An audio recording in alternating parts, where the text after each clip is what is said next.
I'm delighted to be with you today, at least in spirit, via IP technology and a little traditional video. The AIB, to me at least, is an important forum for international broadcasters whose mandate in an increasingly global community is both rife with challenges and opportunities.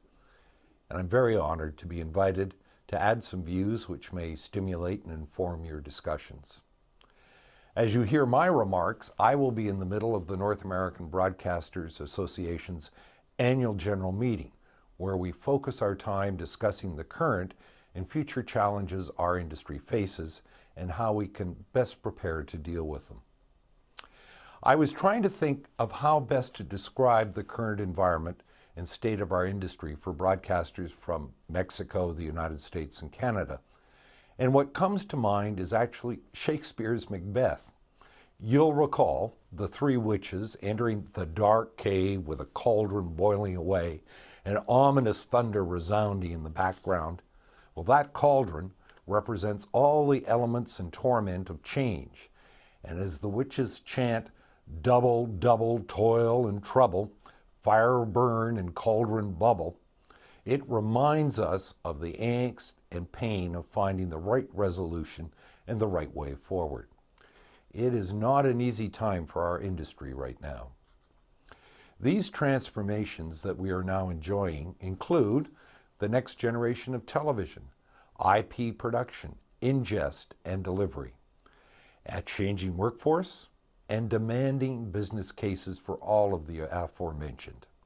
Yet this is all happening in the context of a highly fragmented market with flat advertising revenues and yet to be seen profitable IP platforms for broadcasters.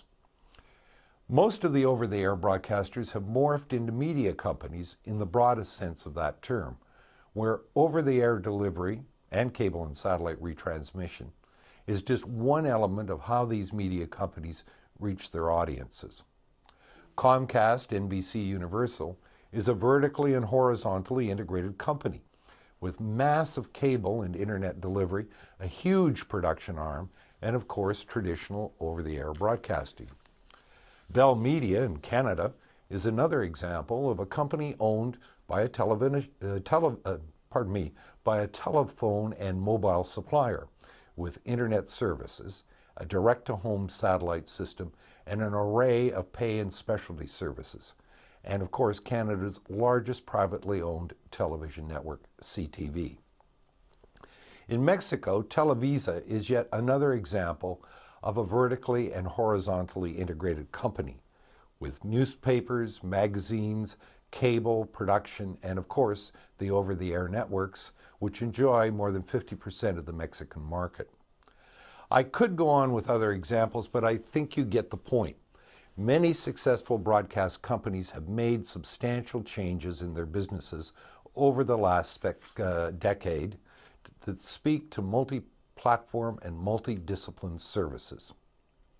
In many instances, broadcasting doesn't return both the revenue and profit that other divisions of the company now deliver. Who would have thought it? Even broadcasters who maintain a strong traditional over-the-air business like CBS are launching internet service delivery products like CBS All Access and multi-platform licensing deals. In my view, our industry has changed enormously over the last 10 years, and that change will only speed up over the coming year. Perhaps not as fast as the Moore's Law of the computer world, but the pace of change is becoming quite remarkable. And as an example of that, IP, all the time, anytime, and anywhere. That seems to be our imminent future. What was notionally an interesting idea a year or two ago has leaped ahead to become a defining revolutionary change in our industry. IP ingest, IP production, IP multi-platform delivery means huge modifications in our broadcast plant and infrastructure, and of course the workforce to support this activity. IP does promise to deliver a cheaper infrastructure and a lighter, less intensive production facility and delivery system, but not without challenges. IP broadcast technical standards need to be developed in partnership with the manufacturing community, and file transfer and media interoperability remain a constant and expensive problem. However, there is industry recognition that this is the way forward, and over the next few years we will bring focus and solutions to these challenges. The potential benefits far outweigh the current difficulties. One of those challenges is a workforce that is more comfortable in the linear world of television and less comfortable in the IP world that is upon us. This means retraining our current workforce of broadcast engineers and technicians and operations people, while simultaneously pursuing those IT-trained ones and competing with the Googles and YouTubes of the world for their attention. And oh then, we still have to train those people on broadcasting. The news may be anytime, anywhere online, but on the main network it's at 10 p.m., and that's a discipline that is almost unknown in the internet world. On a positive note, these changes could substantially reduce our operating and capital costs. In fact, as one broadcast executive has noted, we may be able to shrink our asset base and thereby produce more revenue for the bottom line and the further creation of content. It's a pretty exciting thought, even though getting there, again, will not be so easy. Another thought in all of this IP talk is the increasingly topical issue of cybersecurity of media operations. The Sony hack, even though more oriented toward the enterprise part of the company, clearly pointed out the vulnerability of media organizations to hacking.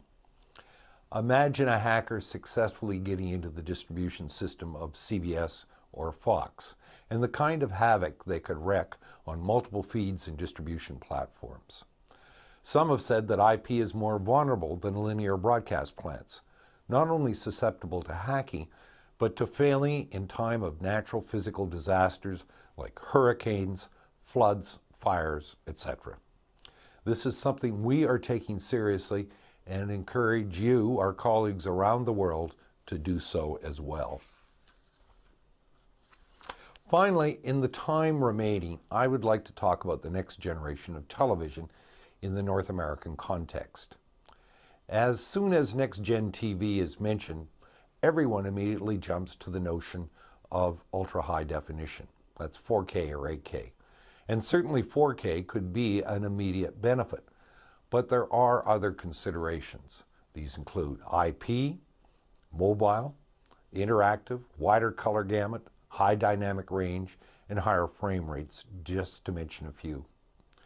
There are some that would argue that just by adding wider color gamut and higher dynamic range would dramatically improve an HD picture today and would also make a huge visual difference for 4K. So there are a lot of options for deliberation and consideration. I'm not sure whether the industry has reached a common view yet about what should be implemented and when. It's clear, though, that with the introduction of a new transmission standard and all the related production and infrastructure standards that go with it, that it will not be backward compatible with the existing HD TV standard receivers. That means the consumer electronics manufacturers need to be partners in this process. At the end of the day, this will probably all come down to what's the best business case for a particular broadcaster in a particular market. To that end, we are taking up the issues associated with multiple transition scenarios. And believe me, it is complicated. Because at the core of any transition strategy is available spectrum for over-the-air delivery.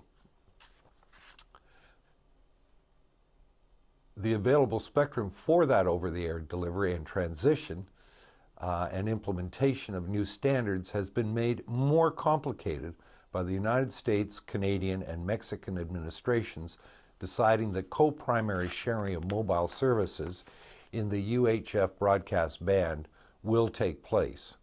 This is even before the World Radio Communication Conference, that's called WARC 15, in November of this year, decides on the issue.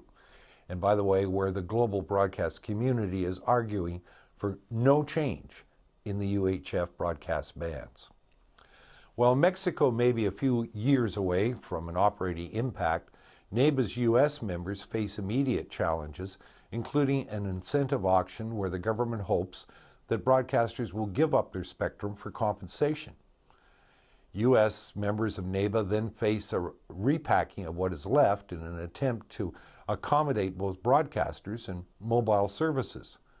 The immediate concern is, will there be enough spectrum to accommodate existing broadcast HDTV services?